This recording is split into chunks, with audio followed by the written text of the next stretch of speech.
السلام علیکم دوستو۔ سکھ مت دنیا کی جدید ترین مذاہب میں سے ایک ہے، جس کی شروعات تقریباً 550 سال قبل بابا گرو نانک نامی ایک صوفی بزرگ سے ہوئی، لیکن بابا گرو نانک کے دور میں یا ان کی وفات تک سکھ مذہب اس شکل میں موجود نہ تھا کہ جیسے آج ہے۔ دور حاضر میں موجود سکھ مذہب بابا گرو نانک کے بعد آنے والے گروؤں، بالخصوص سکھوں کے 10ویں اور آخری گرو گوبند سنگھ جی کا وضع کردہ ہے۔ ہمارے بعض دوست یہ خیال کرتے ہیں کہ سکھزم جیسے ہندوازم ہی کی کوئی شاخ ہے، مگر ایسا بالکل نہیں۔ یہ حقیقت ہے کہ سکھوں کے پہلے گرو بابا گرو نانک شاہ ہندو خاندان کے ایک فرد کالو رام بیدی کے گھر موضع تلونڈی یعنی موجودہ ننکانہ میں پیدا ہوئے، لیکن ان کی ساری عمر ہندوؤں کی تہذیب و تمدن اور رسم و رواج کے خلاف گزری۔ گرو نانک کو تعلیم دلوانے کا انتظام خود ان کے والد نے کیا اور انہیں تعلیم کے لیے ایک مسلمان معلم سید حسن کے سپرد کر دیا۔ سید حسن کو قطب الدین اور رکن الدین کے نام سے بھی پکارا جاتا ہے۔ سید حسن نے نانک کو ہونہار دیکھ کر ان کی تعلیم و تربیت میں کوئی کسر نہ چھوڑی، چنانچہ بچپن ہی سے گرو نانک اسلامی عقائد سے واقف ہو گئے، صوفیہ کرام کا کلام پڑھنے لگے اور اس کا ترجمہ پنجابی زبان میں کرنے لگے۔ آغاز میں گرو نانک نواب دولت خان کے ہاں مال زکوٰۃ کے منشی مقرر ہوئے۔ 30 سال کی عمر میں انہوں نے نہ صرف ملازمت چھوڑ دی بلکہ گھر بار کو بھی خیر بات کہہ دیا اور سیر و سیاحت کے لیے نکل کھڑے ہوئے۔ ہندوستان، سری لنکا، ایران اور عربستان کے سفر کیے اور 40 سال تک ان ملکوں میں مقدس مقامات کی زیارت کی۔ بابا گرو نانک شاہ مسلمان صوفی بزرگ حضرت بو علی کلندر پانی پتی رحمت اللہ علیہ کے پاس ایک مدت تک رہے، پھر ملتان کے مشہور بزرگ حضرت بہاؤالدین زکریہ رحمت اللہ علیہ کے مزار پر حاضری دی۔ گرو نانک حضرت غوث اعظم شیخ عبدالقادر جیلانی رحمت اللہ علیہ کے مزار پر بھی تشریف لائے اور یہاں چلہ کش ہوئے۔ شہر کے باہر جنوب مغرب میں وہ جگہ آج بھی موجود ہے جہاں آپ نے یہ وقت گزارا۔ اس کے علاوہ بابا گرو نانک نے اجمیر شریف میں حضرت خواجہ معین الدین چشتی رحمت اللہ علیہ کے مزار پر بھی 40 دن چلہ کیا۔ بمقام سرسا حضرت شاہ عبد الشکور رحمت اللہ علیہ کی خانقاہ پر 40 دن ٹھہرے۔ آج بھی اس خلوت خانے کا نام چلہ بابا نانک ہے۔ بابا گرو نانک حسن ابدال ضلع اٹک کی پہاڑی پر حضرت بابا ولی کندھاری رحمت اللہ علیہ کی بیٹھک پر حاضر ہوئے اور یہاں بھی قیام کیا۔ بعد ازاں پاک پتن شریف میں حضرت شیخ فرید الدین گنج شکر رحمت اللہ علیہ کے مزار پر خلوت نشین ہوئے۔ بابا گرو نانک شاہ حضرت ابراہیم فرید چشتی رحمت اللہ علیہ کی تعلیمات سے بے حد متاثر تھے، جو حضرت بابا فرید الدین گنج شکر رحمت اللہ علیہ کی 12ویں پشت سے تھے۔ سکھوں کی سب سے مقدس کتاب اور بابا گرو نانک کے مجموعہ کلام کا نام گرنتھ صاحب ہے، جو حضرت ابراہیم فرید چشتی کی شاعری سے لبریز ہے۔ بعض افراد کا ماننا ہے کہ یہ بھی حضرت بابا فرید گنج شکر کا کلام ہے، جس کے ہر شعر کے آخر میں فرید تخلص آیا ہے۔ یہ بات بھی ایک حقیقت ہے جسے سکھ حضرات بھی تسلیم کرتے ہیں کہ بابا گرو نانک حج بیت اللہ کے لیے مکہ معظمہ بھی تشریف لے گئے تھے۔ گرو نانک اسلام کے فلسفہ توحید سے بے حد متاثر تھے، جبکہ بت پرستی اور شرک کو قطعی پسند نہ کرتے تھے۔ بابا گرو نانک گرو گرنتھ میں اس حقیقت کا اظہار کچھ اس انداز میں کرتے ہیں۔ ترجمہ: میرا مالک ایک ہے، ہاں ہاں بھائی وہ ایک ہے، وہی مارنے والا اور زندہ کرنے والا ہے، وہی دے کر خوش ہوتا ہے، وہی جس پر چاہتا ہے اپنے فضلوں کی بارش کر دیتا ہے، وہ جو چاہتا ہے کرتا ہے، اس کے بغیر اور کوئی بھی کر نہیں سکتا۔ جو کچھ دنیا میں ہو رہا ہے ہم وہی بیان کرتے ہیں، ہر چیز اس کی حمد بیان کر رہی ہے۔ گرو گرنتھ صاحب اردو صفحہ نمبر 532۔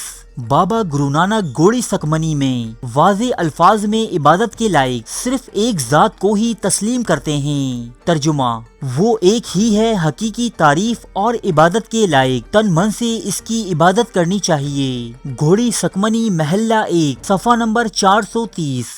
ہمارے پیغمبر حضرت احمد مجتبیٰ محمد مصطفیٰ صلی اللہ علیہ وآلہ وسلم کی رسالت کو بابا گرو نانک ان الفاظ میں بیان کرتے ہیں: پاک پڑھیو کلمہ رب دا محمد نال ملائے، ہویا معشوق خدائی دا، ہویا کل الہی۔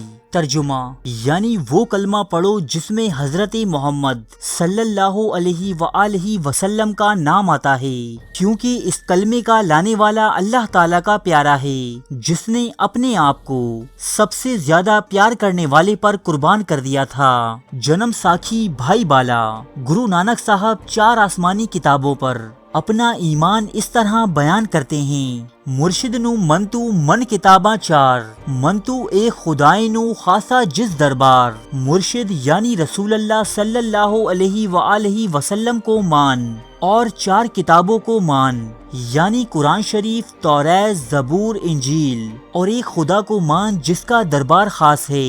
جنم ساکھی گرو نانک صاحب نماز پنجگانہ کے بارے میں لکھتے ہیں: 5 وقت نماز گزارے، پڑھے کتب قرآن، نانک آنکھیں گور صد یہی، رہیو پینا کھانا۔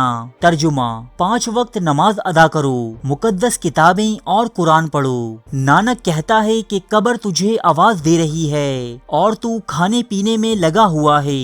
گرو گرنتھ صاحب بابا گرو نانک شراب اور بھنگ کے نشے کی مذمت ان الفاظ میں کرتے ہیں: نانک آکھے رکن الدین لکھیا وچ کتاب، درگاہ اندر مارین جو پیندے بھنگ شراب۔ ترجمہ: بابا نانک نے رکن الدین کو کہا کہ وہ لوگ جو بھنگ اور شراب پیتے ہیں انہیں سخت سزا ملے گی۔ جنم ساکھی بھائی بالا گرو نانک نے اپنی زندگی کے آخری حصے میں دریائے راوی کے کنارے کرتار پور نام کا ایک قصبہ آباد کیا، جو آج کل تحصیل شکر گڑھ میں دربار صاحب کے نام سے مشہور ہے، اور اپنے گھر سے متصل ایک مسجد تعمیر کروائی اور اس میں نماز پڑھانے کے لیے ایک امام بھی مقرر کیا تھا۔ گرو نانک کے 2 ساتھی جو ہر وقت آپ کے ساتھ رہتے تھے وہ بھی مسلمان تھے، اکٹھے کھاتے پیتے اور رہتے تھے، ان میں کوئی امتیاز نہ تھا۔ یہ اسی وقت ممکن ہے جب مذہبی، نظریاتی اور فکری طور پر ہم آہنگی ہو۔ مختصر یہ کہ گرو نانک اسلامی عبادات، نماز، روزہ، زکوٰۃ، حج اور کلمہ طیبہ و اذان کی حقانیت اور اہمیت سے بخوبی آگاہ تھے۔ اللہ تعالیٰ کی وحدانیت اور پیغمبر آخر الزماں حضرت محمد صلی اللہ علیہ وآلہ وسلم کی رسالت پر کامل اعتماد رکھتے تھے۔ علامہ ڈاکٹر محمد اقبال رحمۃ اللہ علیہ نے گرو نانک کے پیغام توحید کی کیفیت کو یوں واضح کیا ہے: پھر اٹھی آخر صدا توحید کی پنجاب سے، ہند کو ایک مرد کامل نے جگایا خواب سے۔ بابا گرو نانک کی وفات قصبہ دربار صاحب کرتار پور تحصیل شکر گڑھ میں ہوئی تھی۔ ان ایام میں ہندوستان پر شیر شاہ سوری کی حکومت تھی، شہنشاہ بابر وفات پا چکے تھے۔ ان دنوں سکھ مذہب اپنی موجودہ حیت میں کہیں موجود نہ تھا۔ روایت ہے کہ بابا گرو نانک کی وفات کے موقع پر کرتار پور کے ہندوؤں اور مسلمانوں کے درمیان سخت اختلاف پیدا ہو گیا۔ ہندو اس بات کے دعوے دار تھے کہ بابا ہندو ہیں، کیونکہ وہ ایک ہندو گھرانے میں پیدا ہوئے تھے، اس لیے ان کی ارتھی کو نظر آتش کیا جائے گا۔ مسلمان اس بات کے دعوے دار تھے کہ بابا جی مسلمان ہیں، کیونکہ انہیں کئی مرتبہ نماز ادا کرتے دیکھا گیا ہے، لہٰذا ہم انہیں باقاعدہ نماز جنازہ پڑھ کر دفن کریں گے۔ قریب تھا کہ بابا جی کی تدفین کے مسئلے پر ہندو مسلم فساد برپا ہو جاتا اور کشت و خون تک نوبت پہنچ جاتی کہ شکر گڑھ کے تحصیلدار نے موقع پر پہنچ کر بیچ بچاؤ کروا دیا۔ بعد ازاں یہ معاملہ صلح صفائی کے ذریعے طے پا گیا، لیکن بابا گرو نانک جی کی تدفین آج بھی ایک اختلافی موضوع ہے۔ بہرحال ان کا مزار آج بھی پاکستان کے علاقے کرتار پور دربار میں موجود ہے، جو بابا گرو نانک کی تدفین کی نشاندہی کرتا ہے۔ ارے فرینڈز، 1 منٹ، آپ ایسے ہی جا رہے ہیں؟ اتنی محنت سے ویڈیو بنائی ہے، ایک لائک تو بنتا ہے نا؟ اور دوسرا یہ کہ آپ ہمیں اتنی بڑی دنیا میں دوبارہ کیسے ڈھونڈیں گے؟